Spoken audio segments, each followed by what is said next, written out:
ଆର୍ଯ୍ୟ ମାନସ ପଢ଼ିଆରୀଙ୍କର ବହିଟି ଜୀବନର କେତେ ରଙ୍ଗ या ବହିରୁ ଆମେ ଆଗରୁ କେତୋଟି ଗପ ପଢ଼ିଥିଲେ। ବଢ଼ିଆ ବହୁତ ହୃଦୟସ୍ପର୍ଶୀ ଗପ ଗୁଡ଼ାକ, ଛୋଟ ହେଲେ ମଧ୍ୟ ହୃଦୟସ୍ପର୍ଶୀ। ସେଇ ଅନୁକ୍ରମରେ ଆଜି ଆଉ ଗୋଟିଏ ଗପ, ନଈ ନୁହେଁ ସେ ପ୍ରେମିକା। କେବେ ତୁମେ ନଈବନ୍ଧରେ ସେ ତିନି ଛକକୁ ଆସିବ, ଆଉ ମଧୁଆ ଚା ଦୋକାନର ଚା ପିଇବନି, ନଈ ବି ଅଭିମାନ କରିବ। ନଈବନ୍ଧର ପ୍ରତିଟି ପଥର, କୂଳରେ ଥିବା ପ୍ରତିଟି ଗଛ, ନଈରେ ବହି ଯାଉଥିବା କୁଳୁକୁଳୁ ପାଣି, ପାଣିରେ ଭାସି ଯାଉଥିବା କାଠି କୁଟା ପତର, ସମସ୍ତେ ଚିହ୍ନନ୍ତି ମଧୁଆକୁ।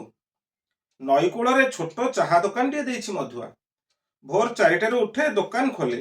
ନଈରେ କ୍ଷୀର ଟିକେ ଢାଳି ଷ୍ଟୋଭ ଲଗାଇ ଚା ବସାଏ। ନଈବନ୍ଧ ଦେଇ ବେପାରୀମାନେ ନଈ ସେପାରି ହାଟକୁ ଯାଆନ୍ତି। ଯିବା ପୂର୍ବରୁ ମଧୁଆ ଚା ପିଇ ସେମାନଙ୍କର ଦିନ ଆରମ୍ଭ କରନ୍ତି। ସରକାରୀ ଇଞ୍ଜିନିୟର ମାନେ ଆସିଥିଲେ, ମାପଚୁପ କଲେ ପାର୍କ ତିଆରି ହେବ ନଈ କୂଳରେ। ମଧୁଆକୁ ତାଗିଦ କଲେ ଦୋକାନ ଅନ୍ୟତ୍ର ଉଠେଇ ନେବାକୁ, ନହେଲେ ବୁଲଡୋଜର ଆସି ତା ଦୋକାନ ଭାଙ୍ଗିଦେବ। ଭାଙ୍ଗି ପଡ଼ିଲା ମଧୁଆ। ସମସ୍ତେ ବୁଝାଇଲେ, ତୋ ଚାହାକୁ ସମସ୍ତେ ଚିହ୍ନନ୍ତି, ତୁ ଯେଉଁଠି ବି ଦୋକାନ ଦେବୁ ସମସ୍ତେ ଯିବେ ଚାହା ପିଇବାକୁ, ତୋ ବେପାର କମିବନି, ବ୍ୟସ୍ତ କାହିଁକି ହେଉଛୁ? ବ୍ୟସ୍ତ କେମିତି ହେବନି ଯେ, ସେ ଯେ ନଈକୁ ଭଲ ପାଇ ବସିଛି, ଆଉ ଏହି ନଈ ଭିତରେ ଅଛି ତା ଦେବଯାନୀ।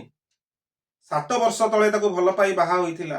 ଦିନେ ଗାଧୋଇବାକୁ ଆସି ଏ ନଈ ପାଣିରେ କୁଆଡ଼େ ହଜିଗଲା ତା ଦେବଯାନୀ, ଆଉ ମିଳିଲାନି।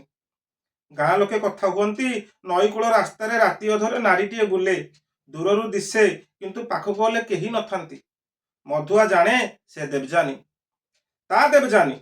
ସେହି ଦିନଠାରୁ ନଈ କୂଳରେ ଚାହା ଦୋକାନଟେ ଦେଇ ମଧୁଆ କେବେ ବି ନଈ କୂଳ ଛାଡ଼ିନି, ତା ଦେବଯାନୀକୁ ଛାଡ଼ିନି। ଆଜି କିନ୍ତୁ ସରକାରୀ ବାବୁମାନେ ତାଗିଦ କରିଦେଇ ଗଲେ ନଈ କୂଳ ଛାଡ଼ିବାକୁ। ବୁଲଡୋଜର ଆସିଲା, ମଧୁଆ ଚାହା ଦୋକାନ ମାଟିରେ ମିଶିଗଲା। ତାପରେ କେହି ମଧୁଆକୁ ଦେଖି ନାହାନ୍ତି କି ଖୋଜି ବି ନାହାନ୍ତି।